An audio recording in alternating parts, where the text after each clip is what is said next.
بسم اللہ الرحمن الرحیم وبہ نستعین سبحانک لا علم لنا الا ما علمتنا انک انت العلیم الحکیم الحمد للہ رب العالمین والصلاة والسلام علی سید المرسلین وعلی آلہ وصحبہ اجمعین ومن تبعہم بإحسان الی یوم الدین اعوذ باللہ من الشیطان الرجیم بسم اللہ الرحمن الرحیم آمن الرسول بما انزل الیہ من ربہ والمؤمنون کل آمن باللہ وملائکتہ وکتبہ ورسلہ لا نفرق بین احد من رسلہ وقالوا سمعنا واطعنا غفرانک ربنا والیک المصیر۔ سامعین کرام، ہماری گفتگو ختم نبوت سے متعلق جاری ہے۔ ایمان کی ایک بہت بڑی بنیاد اور عقیدے کا ایک بڑا مرکزی پہلو یہ ہے کہ ہم اس بات پر یقین رکھیں کہ جناب محمد رسول اللہ صلی اللہ علیہ وسلم اس دنیا میں اللہ تبارک و تعالیٰ کے آخری نبی ہیں۔ اس بات سے متعلق اور اس سے متعلقہ امور کا کچھ تذکرہ پچھلے درس میں بطور تمہید گزر چکا۔ میں دوسرے الفاظ میں پھر سے اس کی اہمیت پر توجہ دلانے کے لیے دو چار جملے کہنا چاہتا ہوں۔ وہ یہ کہ ختم نبوت کو ماننا دراصل دین کی کئی بنیادوں کو مضبوط بنانے کے مترادف ہے، اور جہاں اللہ کے نبی صلی اللہ علیہ وسلم کی ختم نبوت اور اس کی معنویت آدمی کھو دیتا ہے، وہاں اس کے گمراہ ہونے اور دوسرے افکار گمراہ کن نظریات کے اس کے عقیدے میں داخل ہونے کا دروازہ کھل جاتا ہے۔ جب آپ یہ کہتے ہیں، گویا یہ خاتم النبیین اللہ کے نبی صلی اللہ علیہ وسلم کو ماننے کا ایک بہت عظیم الشان فائدہ بھی ہے کہ آپ جب یہ عقیدہ رکھتے ہیں کہ آپ کے بعد کوئی نبی آنے والا نہیں، تو اس میں خود بخود یہ معنی اور مفہوم شامل ہو جاتا ہے کہ اللہ کے نبی صلی اللہ علیہ وسلم کا لایا اور ہم تک پہنچایا ہوا دین بالکل مکمل ہے، اس میں کسی کمی بیشی کی گنجائش نہیں ہے۔ اور اسی وجہ سے ختم نبوت پر الیوم اکملت لکم دینکم واتممت علیکم نعمتی ورضیت لکم الاسلام دینا والی آیت سے استدلال بھی کیا گیا کہ اللہ تبارک و تعالیٰ نے دین اسلام کو تمہارے لیے منتخب کر لیا، دین کو تمہارے الیوم اکملت لکم دینکم، تمہارے دین کو تمہارے لیے مکمل کر دیا۔ اس کا تقاضا یہ ہوا کہ اب معنی یہ ہوا کہ اب کسی اور دین کی ضرورت نہیں ہے، کوئی اور دین اللہ تعالیٰ کے یہاں قابل قبول نہیں ہے۔ دنیا کے ہر انسان کے لیے تا قیامت یہی دین اللہ کے یہاں مقبول ہوگا اور نجات کا متعین راستہ ہے۔ لہٰذا اللہ کے نبی صلی اللہ علیہ وسلم کو چھوڑ کر یا آپ سے منحرف ہو کر ہٹ کر کوئی بھی شخص کوئی دین اختیار کرتا ہے تو وہ گمراہی ہے، وہ ضلالت ہے، ہدایت نہیں ہے۔ لہٰذا دین وہی ہے جو نبی صلی اللہ علیہ وسلم نے پیش کیا، شریعت اور احکام وہی ہے جو آپ نے بیان کیا، حلال وہی ہے جسے آپ نے حلال قرار دیا، حرام وہی ہے جسے جناب محمد رسول اللہ صلی اللہ علیہ وسلم نے حرام قرار دیا۔ اور آپ کے ختم نبوت کا مطلب یہ ہوا کہ تشریعی اعتبار سے وحی کا سلسلہ بالکلیہ بند ہو گیا ہے۔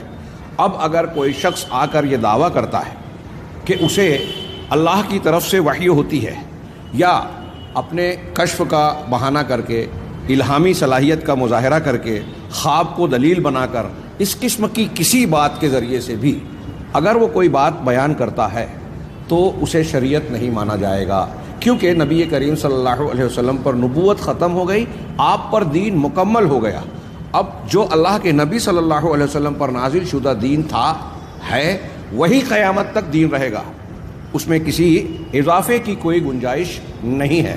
یہیں جب ہم نے ختم نبوت پر یقین کر لیا تو اس بات کا بھی پورا بھرپور اعتماد ہونا چاہیے کہ اب اللہ کے نبی صلی اللہ علیہ وسلم کے بعد کوئی بھی شخص کتنا بھی عظیم ہو، زبردست ہو لوگوں کی نگاہوں میں، اگر نبوت کا دعویٰ کرتا ہے تو وہ گمراہی ہے، وہ سرکشی ہے، جھوٹ ہے، اور کسی بھی طریقے سے قابل قبول دعویٰ ہو ہی نہیں سکتا۔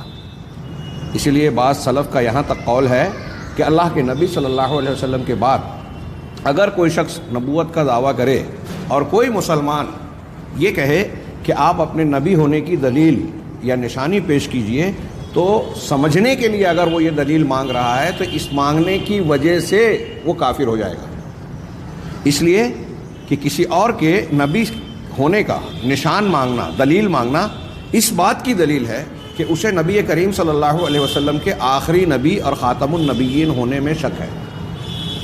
آپ کے خاتم النبیین ہونے پر یقین رکھنے کا تقاضا یہ ہے کہ اس بات کا بھی یقین ہو کہ اب کسی کا دعوی نبوت سچا ہو ہی نہیں سکتا۔ یہ بڑی اہم بات ہے۔ یہاں ایک چیز تو ایسی نظر آتی ہے جو نبوت کی دعوے کی شکل میں ہم دکھتی ہے، ایک ایسی بات نظر آتی ہے کہ لوگ نبی ہونے کا دعویٰ نہیں کرتے، لیکن کچھ ایسے دعوے کرتے ہیں جو نبوت کے اختصاصات میں سے ہے۔ ہم آگے کے دروس میں یہ پڑھیں گے کہ اس ختم نبوت کے مخالفین کون کون ہیں، اور آپ کو میں یہی احساس دلانا چاہتا ہوں کہ یہ جان کر بڑی حیرت ہوگی، بہت سارے لوگ غور نہیں کرتے کہ ایک طرف تو ہم مرزا غلام احمد قادیانی، باب اللہ اور اس قسم کے لوگوں کو جنہوں نے کھل کر نبوت کا دعویٰ کیا ہم ان کا رد کرتے ہیں، لیکن کچھ ایسے لوگ ہیں جو نبوت کا دعویٰ بظاہر نہیں کرتے مگر چور دروازوں سے نبوت کی اس حق اور خصوصیت پر ڈاکہ ڈالتے ہیں۔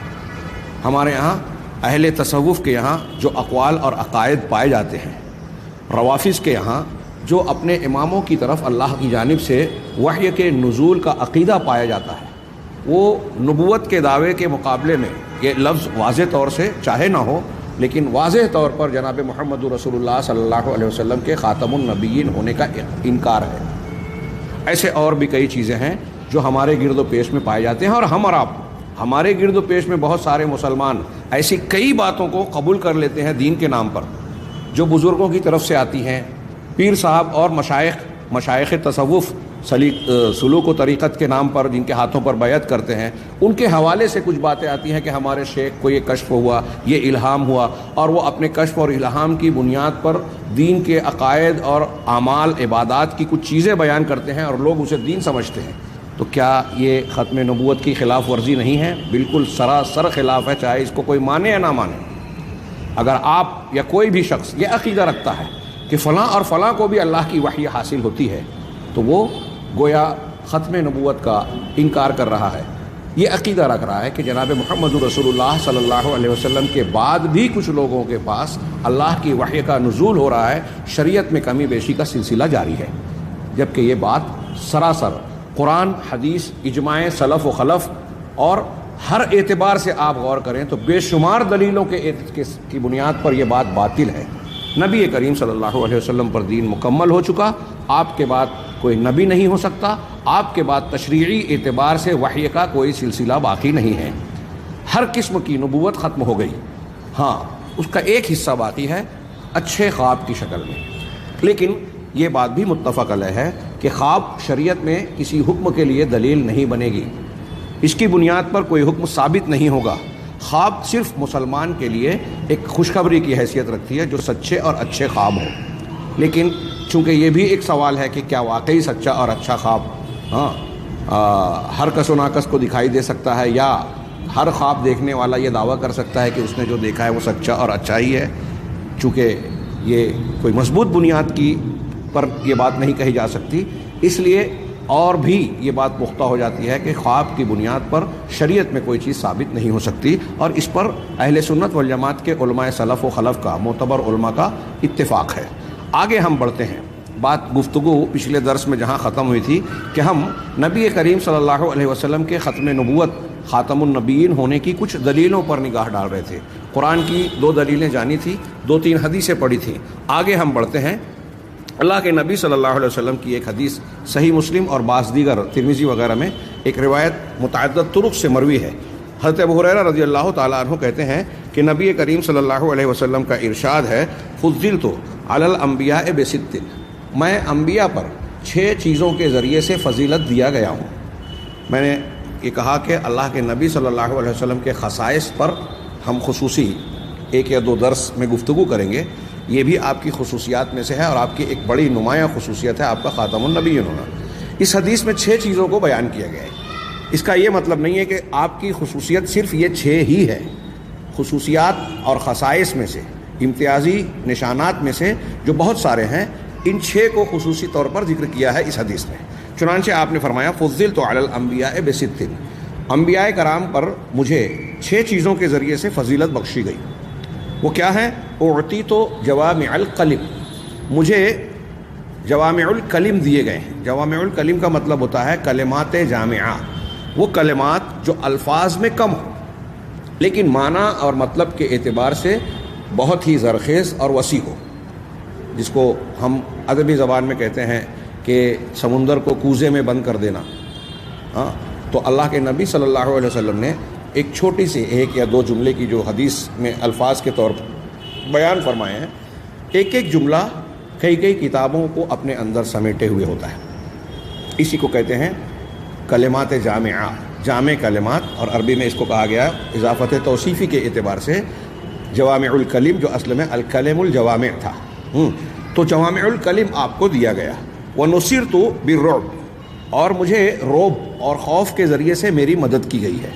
بعض روایتوں میں اضافہ ہے وَنُصِرْتُ بِرُعْبٍ مَسِيرَةَ شَهْرٍ، یعنی ایک مہینے کی مسافت تک، ایک مہینے میں اس زمانے میں بھی ایک آدمی جتنا سفر طے کر سکتا تھا، جتنی مسافت طے کر سکتا تھا، اتنے فاصلے پر اگر کوئی دشمن جناب محمد رسول اللہ صلی اللہ علیہ وسلم کے خلاف کوئی برا ارادہ لے کر آ رہا ہے، آپ کو قتل کرنے، نقصان پہنچانے کا، تو اللہ تبارک و تعالیٰ نے اس کے دل میں خوف ڈال دیا ایک مہینے کی مسافت پر ہی۔ یہاں صرف نصرت بالرعب کا ذکر ہے کہ مجھے رعب کے ذریعے سے میری مدد کی گئی ہے۔ وَأُحِلَّتْ لِيَ الْغَنَائِمُ، اور مال غنیمت، مال غنیمت مسلمان کفار و مشرکین سے مقابلہ کریں، ہاں، جنگ اور معرکہ یا غزوہ واقع ہو، اس میں مسلمانوں کو فتح کی صورت میں دشمن کی طرف سے جو کچھ مال و اسباب حاصل ہوتے ہیں اسے مال غنیمت کہا جاتا ہے۔ ہاں، فرق کرنے کے لیے مال فے اس مال کو کہتے ہیں جو بغیر مقابلے کے ہاتھ آ جائے۔ مال غنیمت میرے لیے حلال کر دیا گیا۔ ہاں، روایتوں میں ہے، اور اس کی تفصیل آپ کو کتب حدیث میں، کتب فقہ میں مل جائے گی کہ پچھلی امتوں میں، پچھلی انبیاء کے ہاں مال غنیمت اگر مل بھی جائے تو اس کا استعمال کرنا جائز نہیں تھا، اسے جلا دیا جاتا تھا۔ بہرحال میرے لیے مال غنیمت کو، غنیمت کے اموال کو حلال کیا گیا ہے۔ وَجُعِلَتْ لِيَ الْأَرْضُ مَسْجِدًا وَطَهُورًا، اور میرے لیے زمین کو مسجد اور پاکی کی جگہ بنایا گیا، پاکی کا ذریعہ بنایا گیا ہے، یعنی زمین کے ہر حصے پر نماز پڑھی جا سکتی ہے۔ اور طہور یعنی اگر پانی وغیرہ نہ ملے تو اس کے ذریعے سے تیمم کر کے پاکی کا ذریعہ مانا جا سکتا ہے۔ یہ اللہ کے نبی صلی اللہ علیہ وسلم نے جناب محمد رسول اللہ علیہ وسلم اور آپ کے ذریعے سے امت محمدیہ کو خصوصیت دی۔ اس سے یہ پتہ چلتا ہے کہ پچھلی امتوں کو یہ اجازت اور یہ گنجائش یا وسعت حاصل نہیں تھی کہ جہاں چاہیں نماز پڑھ لیں، زمین کے کسی بھی خطے پر نماز، اس اعتبار سے زمین کے ہر حصے کو مسجد کہا گیا۔ جب ہم کوئی خاص جگہ اللہ کے گھر کے طور پر مخصوص کر لیتے ہیں، وقف کر دیتے ہیں، تو اسے بیت اللہ کا، مسجد کا نام دیا جاتا ہے، اس کے خصوصی احکامات ہو جاتے ہیں۔ یہاں اس لیے میں وضاحت کر رہا ہوں کہ کوئی آدمی سوچ سکتا ہے کہ اب مسجد میں کئی چیزیں ہماری درست اور جائز نہیں ہوتی، ہاں، یہاں ناپاک آدمی جنبی ہو، حائضہ عورت ہو، مسجد میں نہیں آ سکتے یا ان کو نکل جانا چاہیے، ہاں، تو کیا اب گھر میں ہم نماز پڑھ سکتے تو گھر میں بھی نہیں رک سکتے؟ نہیں، جو مسجد کے طور پر مخصوص کر دی گئی جگہ ہے اس کے احکامات الگ ہوں گے، عام زمینوں کے الگ ہوں گے۔ تو حاصل کلام یہ کہ امت محمدیہ کو اللہ تبارک و تعالیٰ نے جناب محمد رسول اللہ صلی اللہ علیہ وسلم کے ذریعے ایک خصوصیت یہ عطا فرمائی کہ ہر جگہ نماز پڑھی جا سکتی ہے۔ ان جگہوں میں سے جہاں نماز پڑھی جاتی ہے ان میں سے 7 یا 8 جگہوں کو مستثنیٰ کیا گیا ہے۔ آپ حدیث کی شروعات میں ابھی صحیح بخاری وغیرہ کے جو دروس سن رہے ہیں اس میں انشاءاللہ بلوغ المرام میں جانیں گے کہ حمام میں، پیشاب پاخانے کی جگہ پر، اونٹوں کے باڑے میں، کوڑا کرکٹ پھینکنے کی جگہ پر جو مزبلہ کہلاتا ہے، اسی طرح قبروں پر، قبرستان میں یا قبروں پر، ان مقامات پر نماز پڑھنا منع ہے۔ یہ جو پوری زمین کو مسجد کی اجازت دی گئی اس سے وہ مستثنیٰ ہے۔ ہاں، یہ تو وہ چیزیں ہوئی جس کا اس حدیث میں تذکرہ ہے۔ اب ہمارے موضوع سے متعلق آخری دو چیزیں ہیں، یہ 4 باتیں ہوئی۔ اللہ کے رسول نے فرمایا وَأُرْسِلْتُ إِلَى الْخَلْقِ كَافَّةً، اور میں تمام مخلوق، دنیا کے تمام انسانوں کی طرف مجھے بھیجا گیا ہے، رسول بنا کر بھیجا گیا ہے۔ اس میں آپ کی یہ خصوصیت معلوم ہوئی کہ جب آپ کی بعثت ہو گئی تو اب دنیا کے جتنے بھی علاقے اور مقام کے لوگ ہیں وہ سب کے سب جناب محمد رسول اللہ صلی اللہ علیہ وسلم کی امت مدعو ہو گئے، امت دعوت ہو گئے۔ جو آپ نے جنہوں نے دعوت قبول کر لی وہ امت اجابت ہو گئی۔ تو دنیا کے ہر حصے اور خطے کے لیے آپ کو نبی بنایا گیا اور قیامت تک کے لیے بنایا گیا. یہ جملہ آخری جملے سے پہلے یہ خود ختم نبوت کا تقاضا کرتا ہے. قرآن حدیث کی وہ ساری آیتیں اور حدیثیں جن میں یہ کہا گیا ہے کہ جناب محمد رسول اللہ صلی اللہ علیہ وسلم سارے انسانوں کے لیے رحمت نبوت کے سے نوازے گئے ہیں، رحمت بنا کر بھیجے گئے ہیں، یہ جتنی بھی دلیلیں ہیں یہ اللہ کے نبی صلی اللہ علیہ وسلم کے آخر الانبیاء اور خاتم النبیین ہونے کی دلیل ہے. یعنی اس کا معنی خود بخود یہ ہوا کہ اب دوسرے کسی علاقے اور کسی زمانے کے لیے کوئی اور نبی آنے والا ہے ہی نہیں. تبھی تو آپ کو سارے لوگوں کے لیے نبوت بخشی گئی، دی گئی، عطا کی گئی. تو نبی کریم صلی اللہ علیہ وسلم، اس سے یہ بھی معلوم ہوا کہ پچھلی نبوتیں، پچھلے ادوار میں جو انبیاء اور رسول مبعوث ہوتے تھے ان کی نبوت یا تو مخصوص علاقوں کی طرف ہوتی، قبائل اور امتوں کی طرف، یا ان کا، اور ساتھ ہی ساتھ ان کی نبوت کا ایک متعین زمانہ ہوتا. اس زمانے کے گزر جانے کے بعد ان کی تعلیمات کا بہت سارا حصہ منسوخ ہو جاتا جو دوسرا نبی آ کر منسوخ کر دیتا. نبی کریم صلی اللہ علیہ وسلم کی نبوت کا معاملہ ایسا ہے کہ آپ تمام لوگوں کے لیے نبی بنا کر بھیجے گئے ہیں. آپ نے پچھلی تمام شریعتوں کو منسوخ کر دیا ہے. اب آپ کی شریعت منسوخ نہیں ہوگی اس لیے کہ قیامت تک کے لیے ہے. اور جب آپ کی شریعت منسوخ نہیں ہوگی قیامت تک کے لیے ہے، یہ خود بخود اس بات کا معنی لیے ہوئے کہ آپ آخری نبی ہیں، کوئی اور نبی آئے گا ہی نہیں. ہم یہ بات پڑھیں گے آگے. حضرت عیسیٰ علیہ السلام آئیں گے تو اس سے آپ کے ختم نبوت کا کوئی مسئلہ نہیں آتا، اس لیے کہ حضرت عیسیٰ علیہ السلام کی نبوت کا مقام اور موقع آپ کی نبوت سے پہلے کا ہے. اور جب آپ کے دور میں وہ آئیں گے تو آپ کی اپنی کوئی شریعت یا اپنی شریعت کے احکامات کا نفاذ نہیں کریں گے، بلکہ جناب محمد رسول اللہ صلی اللہ علیہ وسلم کی شریعت کی پیروی کریں گے.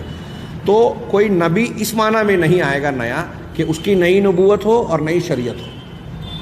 اس معنی میں حضرت عیسیٰ علیہ السلام کی آمد سے کوئی فرق نہیں پڑتا. بہرحال اللہ کے نبی صلی اللہ علیہ وسلم تمام لوگوں کی طرف نبی بنا کر بھیجے گئے. اور آخری جملہ آپ نے اس حدیث میں ارشاد فرمایا وَخُتِمَ بِيَ النَّبِيُّونَ، اور میرے ذریعے سے، جناب محمد رسول اللہ صلی اللہ علیہ وسلم کے ذریعے سے نبیوں کو ختم کر دیا گیا، ان کا اختتام ہو گیا. آپ اس سلسلے کی بالکل آخری کڑی ہیں. جب نبی نہیں آئیں گے تو رسول بھی نہیں آئیں گے. یہ روایت صحیح مسلم، ترمذی، ابن ماجہ کی ہے، اور امام ترمذی نے اس کو حسن صحیح کہا. ترمذی وغیرہ کی ایک اور حدیث بھی ہے. اللہ کے نبی صلی اللہ علیہ وسلم نے فرمایا، حضرت انس بن مالک سے روایت ہے، وہ کہتے ہیں کہ آپ نے فرمایا قد ان الرسالۃ والنبوہ قد انقطعت، کہ رسالت اور نبوت منقطع ہو گئی، ختم ہو گئی. فلا رسول بعدی ولا نبی، چنانچہ میرے بعد کوئی رسول اور کوئی نبی نہیں ہوگا. وہ کہتے ہیں حضرت انس فشق ذلک علی الناس، یہ بات لوگوں پر شاق گزری کہ یہ دشواری کی بات ہے. گویا صحابہ کرام اس بات سے دکھی ہوتے تھے کہ اللہ تبارک و تعالیٰ کی وحی کا سلسلہ بند ہو جائے گا آپ کے بعد. فقالا، تو آپ نے فرمایا ولیکن المبشرات، لیکن بشارت دینے والی، خوشخبری دینے والی کچھ چیز کا سلسلہ جاری رہے گا. تو لوگوں نے کہا کہ یہ مبشرات کیا چیز ہیں اللہ کے رسول؟ یا رسول اللہ ومل مبشرات، قال رؤیا الرجل المسلم، یہ مسلمان آدمی کا خواب ہے. اس پر اور بھی حدیثیں آئے گی کہ سچے خواب اور صالح خواب کے علاوہ نبوت کا کوئی حصہ باقی نہیں رہ گیا. یہ دوسری حدیث کے الفاظ ہیں. یہاں آپ نے فرمایا وَهِيَ جُزْءٌ مِّنْ أَجْزَاءِ النُّبُوَّةِ، یہ نبوت کے اجزاء میں سے ایک جز ہے، ایک ٹکڑا ہے. یہ مسند احمد کی روایت ہے اور ایسے ہی امام ترمذی نے نقل کیا ہے. اس کو غریب حسن کہا ہے، بعض علماء نے صحیح کہا. بہرحال اس کی تائید دوسری حدیثوں سے بھی ہوتی ہے. تو نبی کریم صلی اللہ علیہ وسلم کے بعد نبوت کا ہر سلسلہ منقطع ہو گیا. صرف اچھے خواب باقی ہیں جو کہ شریعت میں دلیل نہیں ہے بلکہ مبشرات کی حیثیت رکھتے ہیں. جس کو نظر آ رہا ہے اگر وہ سچا اور اچھا ہے تو اس انسان کے حق میں خوشخبری اور بشارت کا سامان ہے. اسی طریقے سے اللہ کے نبی صلی اللہ علیہ وسلم کا ارشاد ہے. حضرت جبیر بن مطعم رضی اللہ تعالیٰ عنہ سے مروی ہے، وہ کہتے ہیں کہ رسول اللہ صلی اللہ علیہ وسلم نے فرمایا انا محمد و انا احمد. بعض روایتوں میں یہ اضافہ ہے، آپ نے ارشاد فرمایا کہ ان لی اسماء، میرے کچھ نام ہیں. یعنی محمد صلی اللہ علیہ وسلم ہم جانتے ہیں آپ کے نام کی طور پر، احمد جانتے ہیں، تو آپ نے کچھ اور بھی ناموں کا اس میں اضافہ کیا ان دونوں کے ساتھ ساتھ. آپ نے کہا کہ ان لی اسماء، میرے کچھ نام ہیں. انا محمد، انا محمد و انا احمد، میں محمد ہوں اور میں احمد ہوں. وہ انا الماحی، الذی یمحو اللہ بی الکفر، اور میں ماحی ہوں، مٹانے والا، جس کے ذریعے سے، میرے ذریعے سے اللہ کفر کو مٹانے والا ہے۔ میرے پاس جو حدیث درج ہے، میں نے جہاں سے الفاظ نقل کیے اس میں یمحو اللہ بھی ہے، یہاں صاحب اصحاب موسوعہ نے جو روایت نقل کی ہے اس میں ہے کہ الذی یمحی یا یمحا بہ الکفر، جس کے ذریعے سے کفر کو مٹایا جاتا ہے۔ میں ماحی ہوں، مٹانے والا، جس کے ذریعے سے کفر کو مٹایا جاتا ہے۔ وَأَنَا الْحَاشِرُ، اور میں حاشر ہوں، اکٹھا کرنے والا۔ الذی یحشر الناس علی عقبی، جس کی ایڑی کے پاس، پیروں کے پاس لوگوں کو اکٹھا کیا جائے گا۔ میرے پاس جو حدیث ہے اور یہ بھی روایات میں موجود ہے، یحشر الناس علی قدمیہ، کہ میرے پیروں کے پاس لوگوں کو اکٹھا کیا جائے گا، جمع کیا جائے گا۔ تو آپ کا ایک نام اس اعتبار سے الحاشر ہے۔ اس کے بعد آخری جو ذکر کیا وہ ہمارے موضوع سے متعلق ہے، وہ یہ ہے وَأَنَا الْعَاقِبُ، اور میں عاقب ہوں۔ عاقب، عقبہ سے مطلب پیچھے کی چیز کو کہتے ہیں۔ عاقب پیچھے آنے والا، پیچھے والا۔ تو کہا ہم تعاقب کا کرنا اردو میں بھی کہتے ہیں، کسی کے پیچھے لگ جانا، پیچھا کرنا۔ اسی سے یہ لفظ اس میں فاعل کا ہے عقبہ، عقبہ سے، کہ پیچھے والا یعنی پیچھے آنے والا۔ تو اللہ کے نبی صلی اللہ علیہ وسلم کہ انا العاقب الذی لیس بعدہ نبی، میں عاقب ہوں جس کے بعد کوئی نبی نہیں ہے۔ یہ بخاری مسلم کی حدیث ہے۔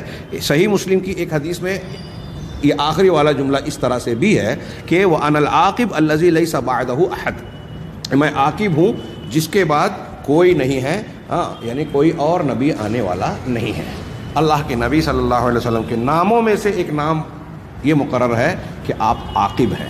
اس کا مقتضا اور معنی بھی یہی ہے کہ اللہ کے نبی صلی اللہ علیہ وسلم خاتم النبیین ہیں۔ آپ دیکھ رہے ہیں کہ اس عقیدے کو خود قرآن و حدیث نے کس اہتمام سے الگ الگ پیرائے، الگ الگ انداز میں بیان کیا۔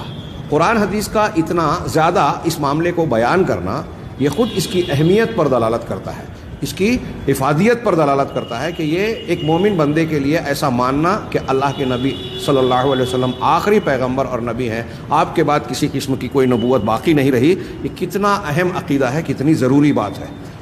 اس کے بعد ایک حدیث اور بھی دیکھتے ہیں۔ بخاری مسلم ہی میں حضرت ابو ہریرہ رضی اللہ تعالیٰ عنہ کا ارشاد ہے کہ رسول اللہ صلی اللہ علیہ وسلم نے فرمایا،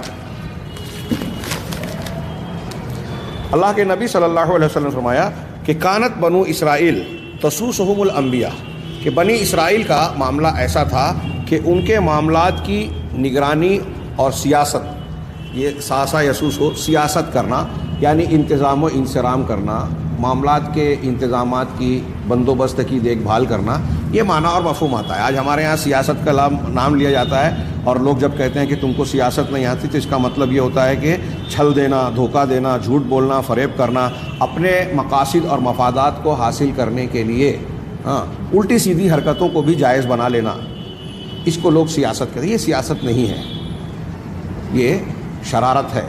اس کو اور کچھ بھی نام دیا جا سکتا ہے۔ سیاست کا جو حقیقی معنی ہے وہ آداب جہاں بانی، یعنی انتظام۔ اب جیسے گھر کی سیاست، اگر وہ سیاست المنزل، گھر کی سیاست، تو گھر کے انتظام و انصراف کرنا۔ سیاست مدنیہ، سیاست المدنیہ، شہر کے معاملات کا انتظام و انصرام کرنا، دیکھ بھال کرنا، بندوبست کرنا، اس کو کہیں گے شہر کی سیاست، بستی کی سیاست۔ تو قوموں کے اور لوگوں کے معاملات کے بارے میں غور و فکر کر کے بہتر سے بہتر فیصلے کرنا اور معاملات کو سنبھالنا، یہ لوگوں کے معاملات کی سیاست ہے۔ تو اللہ کے نبی صلی اللہ علیہ وسلم نے فرمایا کہ بنی اسرائیل کا جو معاملہ تھا، ان کی سیاست، ان کی دیکھ بھال یا ان کے معاملات کا انتظام ان کے انبیاء کرتے تھے۔ کلما ہلاک نبی خلفہ نبی، بڑی غور سے سنیے گا، ختم نبوت کی بڑی پیاری دلیل ہے کہ جب بھی کوئی نبی گزر جاتا، دنیا سے وفات پا جاتا، ہلاکہ کا لفظ ہے، گزر جاتا، تو اس کے بعد ایک دوسرا نبی اس کے پیچھے آتا، جانشین بنتا۔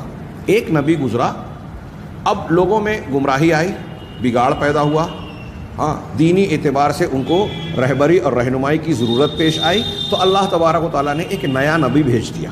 ایک نبی گزرتا تو اس کا جانشین دوسرا نبی بن جاتا۔ وَإِنَّهُ لَا نَبِيَّ بَعْدِي، لیکن اب میرے بعد کوئی نبی نہیں ہے، میرے بعد کوئی نبی نہیں ہے۔ یہاں تشریح کرنے سے پہلے میں ایک بات اور جوڑ دوں اسی لیے حدیثوں میں یہ کہا گیا کہ علماء جو ہے وہ انبیاء کے وارثین ہیں. علماء دین کی بات ہو رہی ہے، کیونکہ انبیاء کرام علیہم الصلاۃ والسلام دینار و درہم جائیداد پراپرٹی کا وارث نہیں بناتے ہیں.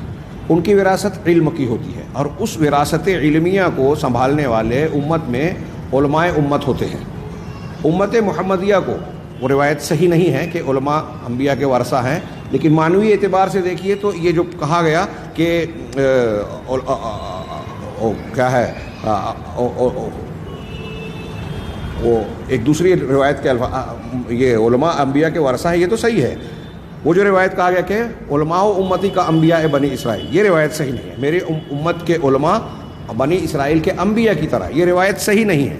لیکن اگر اس کو یہ معنی لیا جائے جو اس صحیح حدیث میں بیان کیا گیا ہے کہ اس امت کے علماء جیسے پچھلی امتوں میں ایک نبی کے گزر جانے کے بعد دوسرا نبی آ کے اصلاح کا کام، خیر اور حق کو پیش کرنے اور باطل کفر شرک کا رد کرنے کا کام کیا کرتا تھا، اس امت میں اللہ تبارک و تعالیٰ نے علماء ربانیین کو جو قرآن و حدیث کو سیکھنے سکھانے والے اور اس کا دفاع کرنے والے ہیں، ان کو یہ کام سونپا ہے، گویا اس کے لیے منتخب کیا ہے. اور پھر ایک حدیث میں آنے والا ہے، آگے ہم پڑھیں گے کہ ہر صدی میں اللہ تعالیٰ مجددین کو پیدا کرے گا. تو یہ جو سلسلہ ہے کہ اس علماء کے ممتاز اور ربانی علماء اہل علم پیدا ہوں گے، یہ دین کو کی خدمت کریں گے، زندہ رکھیں گے. کیوں؟ اس لیے کہ اللہ کے نبی صلی اللہ علیہ وسلم کے بعد کوئی نبی آنے والا نہیں.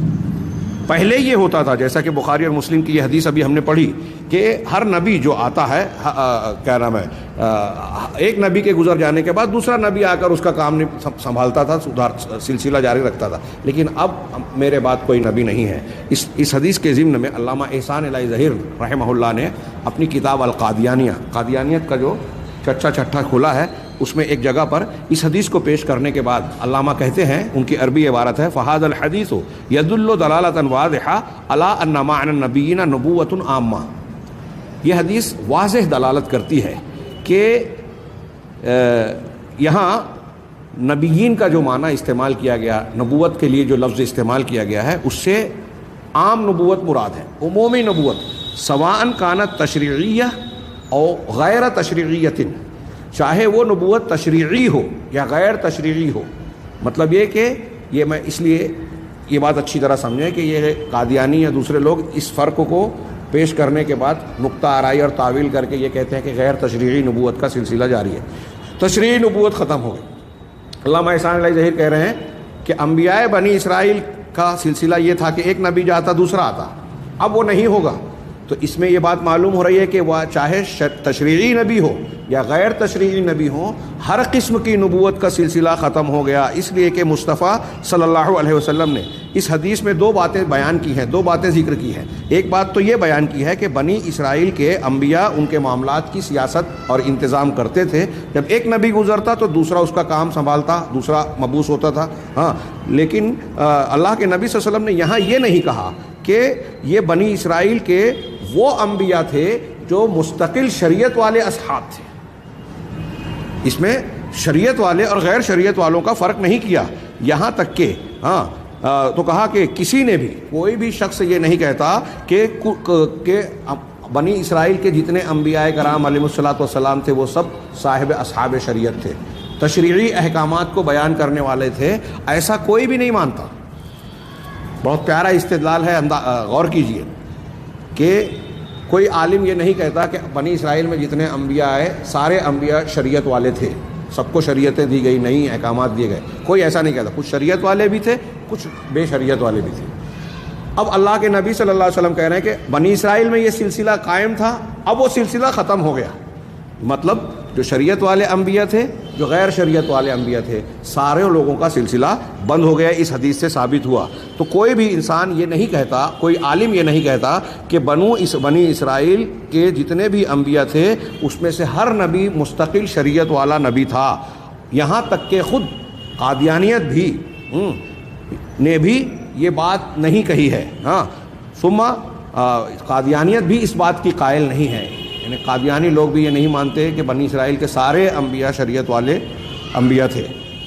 پھر نبی کریم صلی اللہ علیہ وسلم نے اس جملے کے بعد آخری میں آگے کا جملہ جو بیان کیا کہ آپ نے یہ فرمایا لا نبی بعدی، کہ میرے بعد کوئی نبی نہیں ہوگی، گویا اس معنی کو بالکل واضح کر دیا۔ یہاں لائے نفی جنس ہے، ہاں اس پر بھی کچھ لوگ نقطہ آرائی کرنے کی کوشش کرتے ہیں، لیکن حقیقت یہ کہ لائے نفی جنس ہے۔ کچھ لوگ نفی کمال کہتے ہیں کہ کوئی کامل نبی نہیں ہوگا، بالکل بکواس بات ہے۔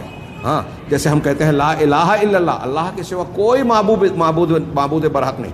اگر کوئی یہ کہے کہ یہاں بھی لا کمال کے نفی کے لیے ہے تو اس کا مطلب یہ کہ کامل الہ صرف اللہ ہے، باقی کچھ دوسرے بھی معبود ہیں، نعوذ باللہ کافر ہو جائے گا آدمی۔ تو یہی بات یہاں بھی ہوگی، لا نبی، کوئی نبی نہیں ہے بعدی میرے بعد۔ پھر دوسری بات اس حدیث میں یہ کہی، علامہ احسان الظہیری کی بات چل رہی ہے کہ دوسری بات انہوں نے یہ کہی کہ اللہ کے نبی صلی اللہ علیہ وسلم نے یہ بھی کہا ہے حدیث میں آگے، سیکون الخلفاء فیکثرون، کہ عنقریب خلفاء ہوں گے اور وہ خوب ہوں گے، بڑی تعداد میں خلفاء آئیں گے، انبیاء نہیں آئیں گے۔ یہ بھی اس بات کی دلیل صراحت سے دلالت کرنے والی دلیل ہے کہ آپ کے بعد کوئی نبی نہیں ہوگا، اس لیے کہ اگر نبی کا آنا، آپ کے بعد کسی بھی قسم کے نبی کا آنا ممکن ہوتا، اس کی گنجائش ہوتی، لما قال سیکون الخلفاء، تو آپ یہ نہیں کہتے کہ عنقریب خلفاء ہوں گے اور وہ خوب ہوں گے۔ یہ قادیانیت میں صفحہ 281 پر دیکھا جا سکتا ہے۔ تو اس حدیث سے بھی بالکل واضح طور سے یہ بات معلوم ہوئی کہ اللہ کے نبی صلی اللہ علیہ وسلم کے بعد کوئی نبی آنے والا نہیں ہے۔ اسی طرح ایک روایت حضرت ثوبان رضی اللہ تعالیٰ عنہ کی لمبی حدیث ہے جس میں اللہ کے نبی صلی اللہ علیہ وسلم کی مختلف پیشین گوئیاں مذکور ہے، لمبی حدیث ہے۔ اس کا آخری حصہ ہے کہ انہ سیکون فی امتی کذابون ثلاثون،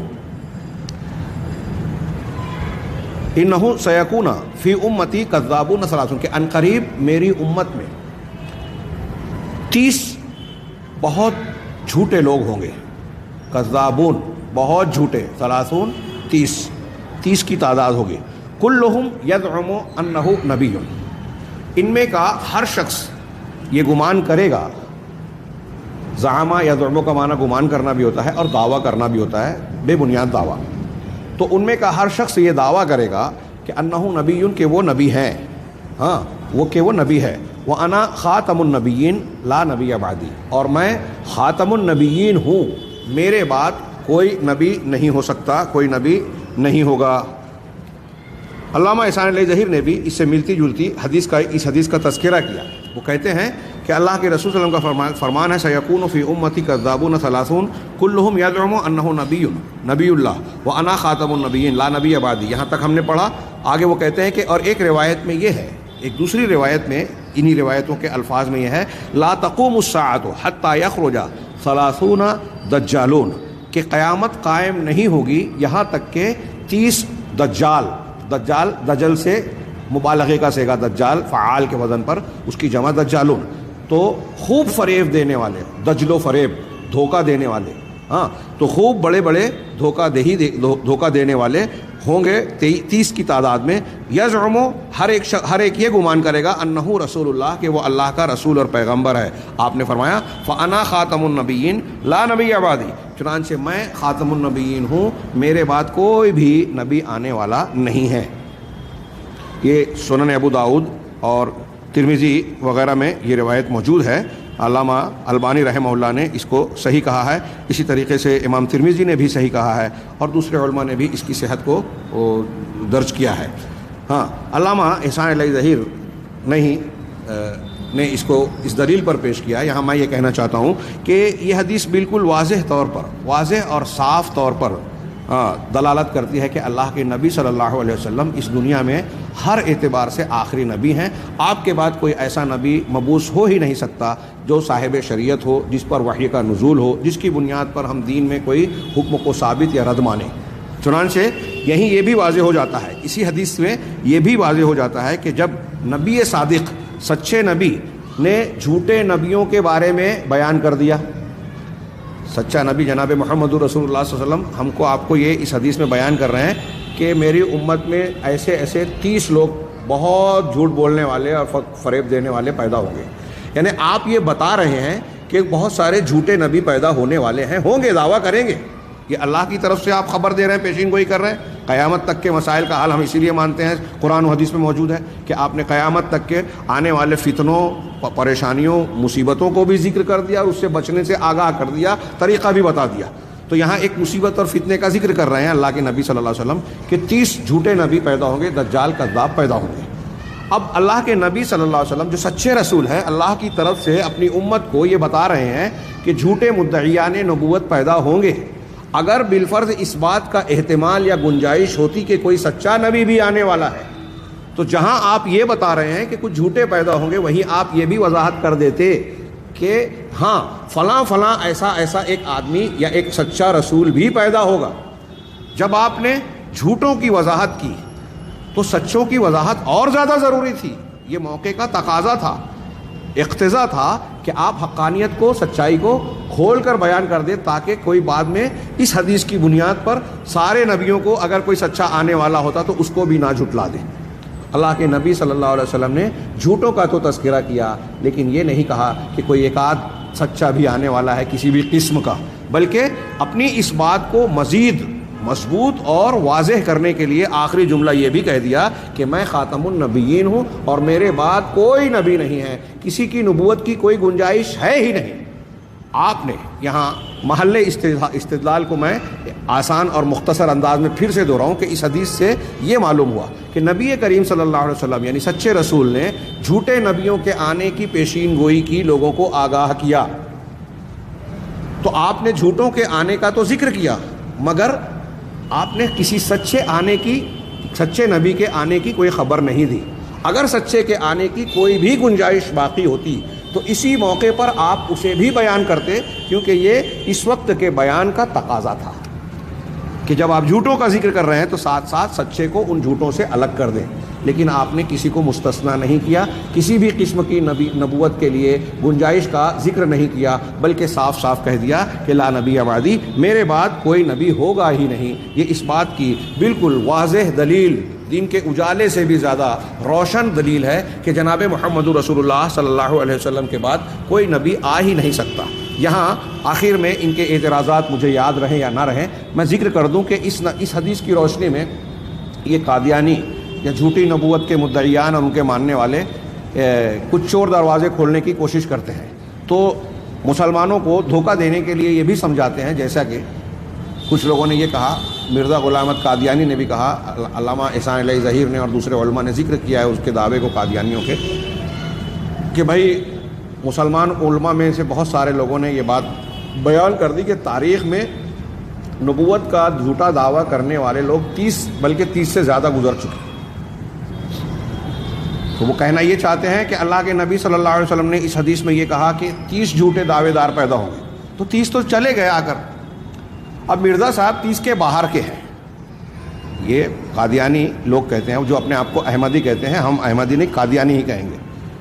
تو یہ قادیانی کیا کہتے ہیں کہ ہم 30 تو پہلے گزر چکے، اور مرزا صاحب جن کو یہ نبی ماننا چاہتے ہیں، ثابت کرنے کی کوشش کر رہے ہیں، وہ 30 کے باہر ہیں۔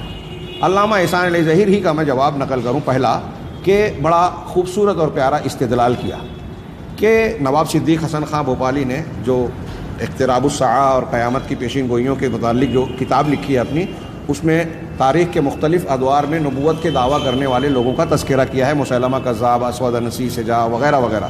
تو اس میں انہوں نے واقعی 30 لوگوں کے نام بیان کر دیے ہیں، اور ہم بھی یہ مانتے ہیں کہ جھوٹی نبوت کا دعویٰ کرنے والے لوگوں کی تعداد 30 سے زیادہ گزر چکی ہے۔ لیکن اچھی طرح دماغ میں رکھیں کہ نبی کریم صلی اللہ علیہ وسلم نے کیا کہا کہ دجالون کذابون کا لفظ استعمال کیا، کہ 30 ایسے ہوں گے جو بہت بڑے جھوٹے اور بہت زیادہ مکر و فریب اور دجل دینے والے دجال ہوں گے، یعنی جن سے لوگ دھوکے کا شکار ہوں گے۔ اب وہ حارث ہو یا فلاں اور فلاں ہو، ان سے جن لوگوں سے لوگ دھوکہ کھا گئے اور ان کے پیچھے پیچھے چلنے لگے، وہ دجالون کہلائیں گے۔ اب کسی نے دعویٰ کیا اور دعویٰ کرنے کے بعد وہ مر بھی گیا، اس کو کسی نے پوچھا پاچھا نہیں، تو ایسا مدعی نبوت کا کوئی شمار اور ذکر نہیں ہے۔ خود حدیث کے الفاظ کہہ رہے ہیں کہ 30 کذابون، اور جیسا کہ دوسری روایت میں ہے دجالون، تو بہت جھوٹ بولنے والے اور بہت دھوکہ دینے والے۔ تو جن سے لوگوں نے دھوکہ کھایا ہی نہیں، وہ اس 30 میں شامل نہیں ہوں گے۔ 30 وہ ہوں گے جو بڑے بڑے ہوں گے، جن کے جھوٹے دعوے کی بنیاد پر لوگوں کی ایک بڑی تعداد گمراہی کا شکار ہوگی۔